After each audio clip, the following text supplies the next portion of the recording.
Okay, so the other thing is about when you're working, most times you'll be sitting, and so you need to take breaks so that maybe you can drink water, you can take a little walk, maybe of 5 minutes. So every 1 to 2 hours, you need to stand and maybe walk a little. That way, the blood flow in your body can be fine. So you need to stand at least to walk a little. Yeah. Another thing to avoid burnout, because most of the time you are seated, you're on the screen and all that. It can be very strenuous, and it is good that you take a break so that you don't end up having mental breakdown. So it's good you can exercise, you can join a gym, you can go for walks, just do something because sometimes the remote work can be very demanding, and so it's good that sometimes you take a break. And then the last requirement or best practice is knowledge of common software. So there are various software that are used by companies and businesses. So it's good that you have just the basic or common knowledge. An example is a small business that sells items online. They might be using Shopify. So if you know how Shopify dashboard looks like, so you can go into, you can see the revenue, and actually you can get a report from that, and you can create, if needed, a report to be presented to the owner. So you can know how many people bought, you can be able to check how many came maybe from various social media platforms. You can know who came directly just to the website by typing the website URL. You can have all that report, and so it's good you have some knowledge of this software. Most of them, they are SaaS or CRM. And then that's an example in the case of an e-commerce. And then there are people who do personal training, they do life coaching and all that, they even do fitness training and all that, and they do it remotely. So it's good to have at least knowledge of tracking, because if you are an assistant to someone who maybe they provide fitness training, you need to be able to send the receipts. You need to invoice people so that they can make payments. If the appointment, you need to know how to go about appointment setting and all that. So I just wanted to put that out as some of the best practices that you can think of, because you'll be working as virtual assistant separately or remotely, far from the person, because you're in Africa and the person is in the United States. And so you need to know some of these things so that you prepare yourself. Now, uh, one of the questions that was posted in the group was about polls or surveys, and I found that was a good question.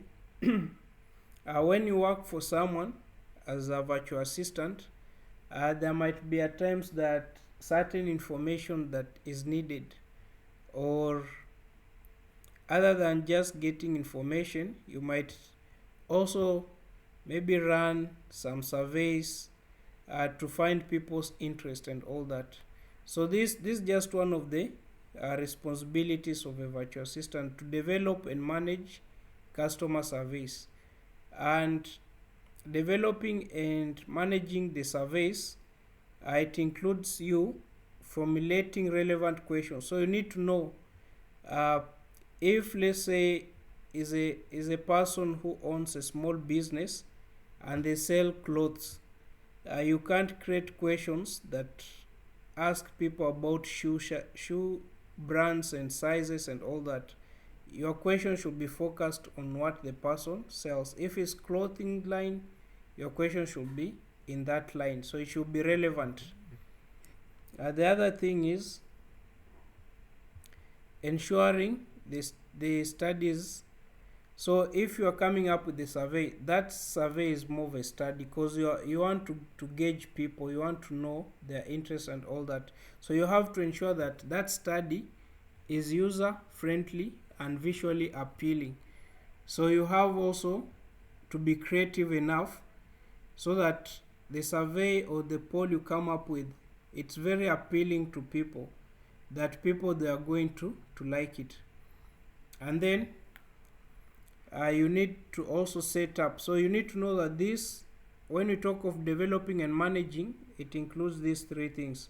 You formulate relevant questions, and these questions, they should elicit valuable responses. You ensure that that study is user friendly and is visually appealing. And then the last thing is setting up on various platforms. So we'll see some of the platforms today that you can set up. Okay, so when we talk of survey management, it includes distributing the survey. So you, once you have created it, how are you going to distribute it? So you need to figure out. That's why you might come up with a plan, or you might come up with a strategy on the same. You can distribute it through email marketing, you can post it on social media, you can create a blog about the same, you can create a small reel or video, and then you can distribute it to the relevant audience. So you can't just send to everyone, because each survey, it has to meet certain criteria or requirements. And then you have to monitor the responses. As the responses are coming in, you have to monitor so that you know, based on the responses that you are getting, which direction should the company take or the business take. And then there are times that you create a survey and maybe people are having issues accessing it. You should be able to solve that, and that's what we call as troubleshoot the issues. And lastly, you should be able to collect and organize the survey data for analysis. So you aren't just creating the survey for the sake of creating it. You should be able to collect relevant information, and you should be able to organize that data so that it can be analyzed. Okay.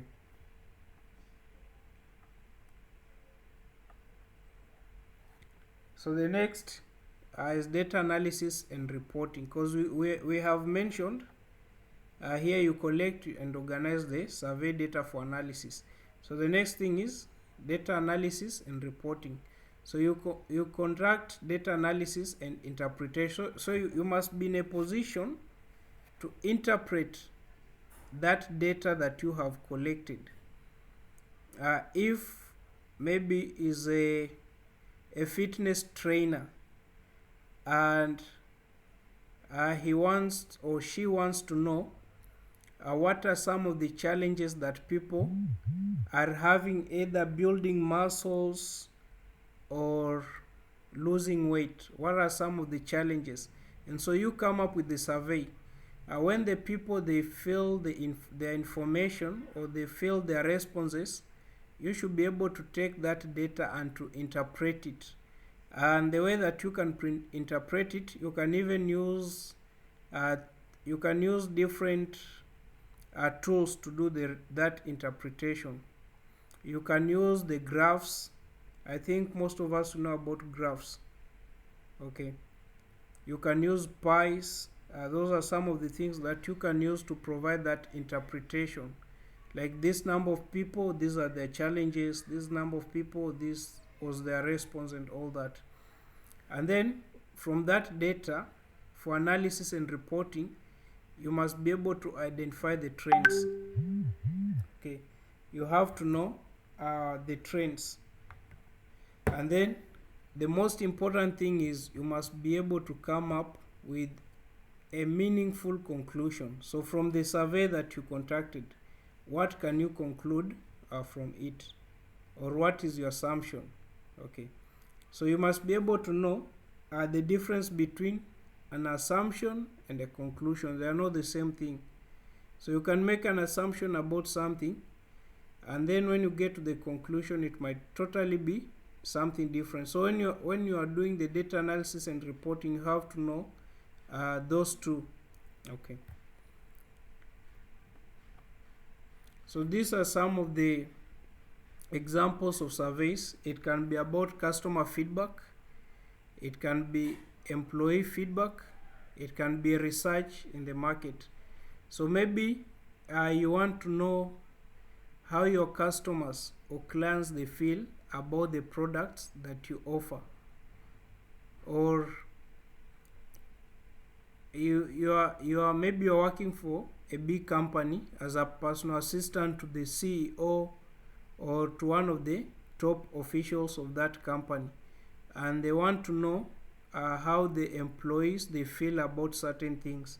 So you can come up with a survey and you can distribute it. And then for the market research, let's say you want to launch a new product. In Kenya, I think most of us we have heard of this Ipsos Kenya. So they are known mostly for you can see market researcher in Nairobi. So they are known for conducting researches and all that.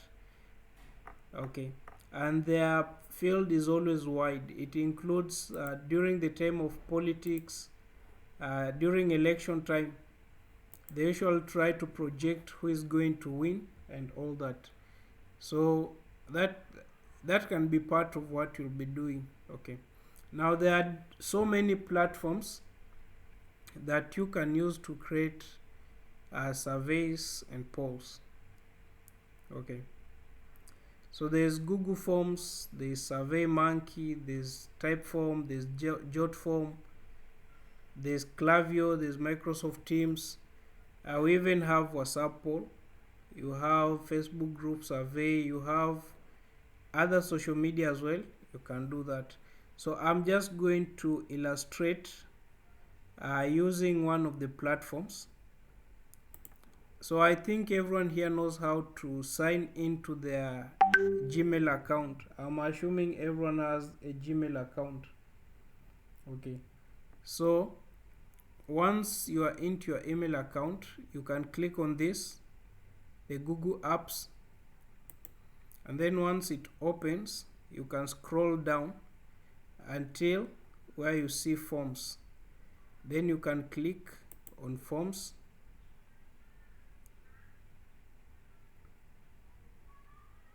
Okay, when it opens, you will see they have given you some templates at the top here, and they're about different things. Maybe you want to just collect information from people, contact information. You want people to RSVP about maybe an event or something. You want to invite people maybe for a party and all that. You want people maybe to register for an event. All this. And if you want to see more templates, you can always click here, template gallery, and you can find there are so many here. Okay, also you have the opportunity to start from scratch. So when you click blank, you can see, so you can give your form maybe a title,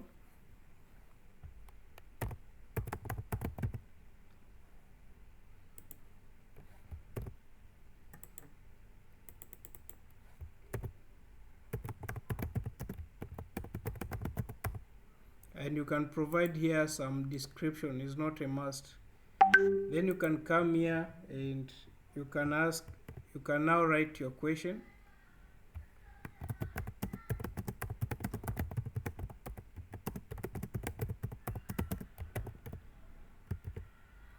And you can even include an image here. You can add an image as inline here, and here you can change. Do you want the answer to be a paragraph? You can see it changes, so people will be able to type their answer. Do you want it to be a short answer? Also, it can just be like a line.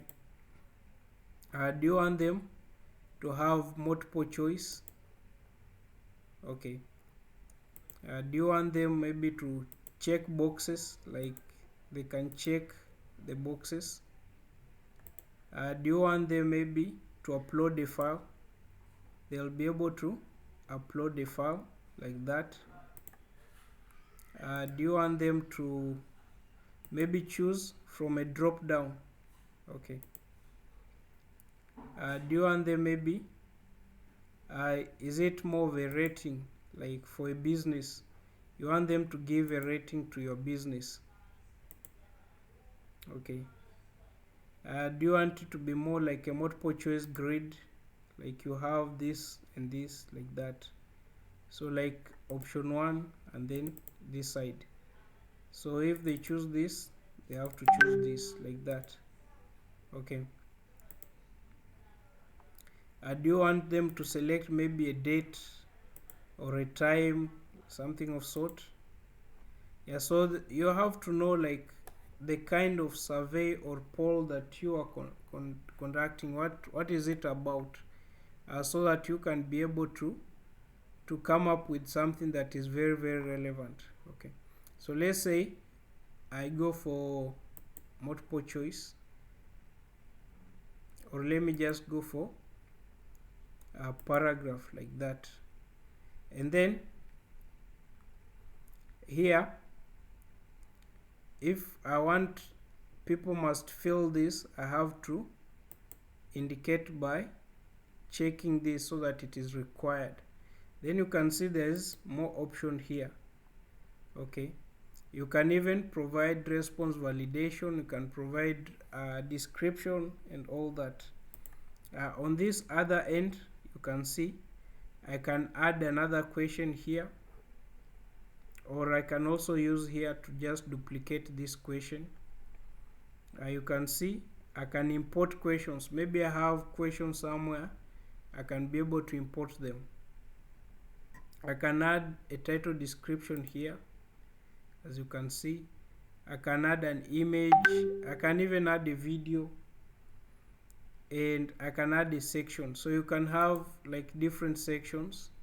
So if I add, you can see this section 1, this section 2.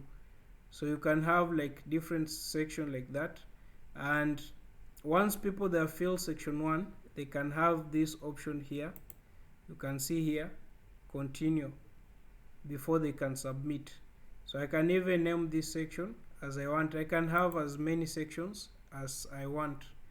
And then here, once people have provided their responses, I can decide to link it to a spreadsheet so that I can, you remember we mentioned about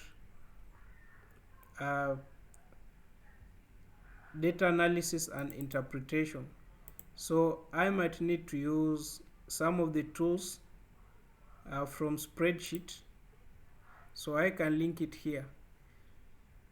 Okay, you can see if I had linked it to maybe something, I can unlink it and all that. I can print the responses if there are any, and I can come here, I can provide more options. Let's say you are an assistant to maybe a lecturer or a teacher, and they have given you questions to set. Okay,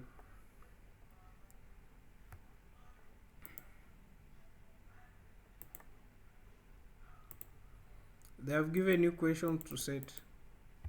Let's say history questions.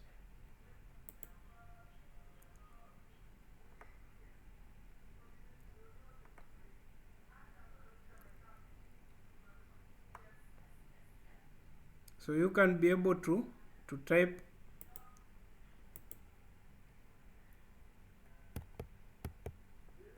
so you type this should be the form description. This is questions. Then now I can add my question. Remember the way I said. So you can see here I just hid this part. So now if I want to add the question, I can use this side, this palette here, add question, and then I can write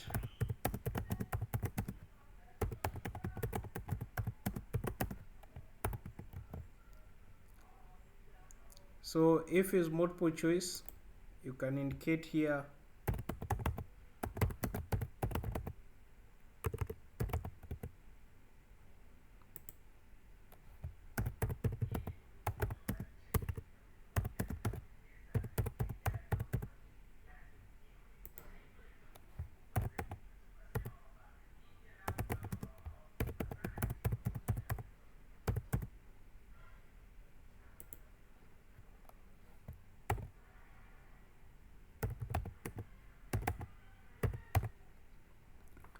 So I have my questions typed there, and then when I come here, you can see. So assign point values, set answers. So you can even set answers and all that. Once you have come to settings, this in the event that it maybe is a quiz, and that can apply even not only for school related stuff. It can be broad, you know. If I want, so you can have the moment someone submits, they get their answer immediately. You can do that here, and then you can have all this. Whatever you don't want it to be on, you can just uncheck it.